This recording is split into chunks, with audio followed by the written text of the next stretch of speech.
Ayan mga master, tinanggalan natin yung belt. So titingnan natin pag umaandar, sigurado yung motor yung problema. Ayan o, umikot siya tapos saglit lang.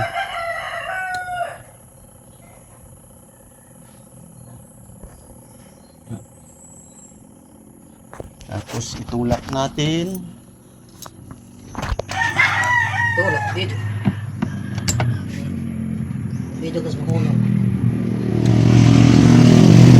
Yan naman.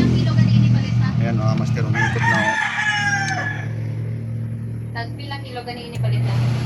Ayan. Yan ako. Ayan, makikita natin umiikot siya kung kailangan itulak pa. 20 na. Talagang 20 naman. Ayan. Pag nilagyan natin yan ng belt ulit, hindi na naman yan naandar. So ayan, binalik natin yung belt na luma pero maluwang na o. Ayan natin kung gagana ba. Ayan, ganun pa rin o.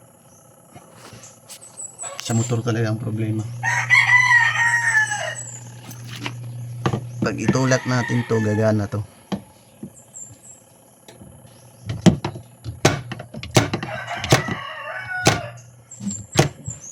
Ayan. So bearing na talagang problema nito kasi naghahaming na.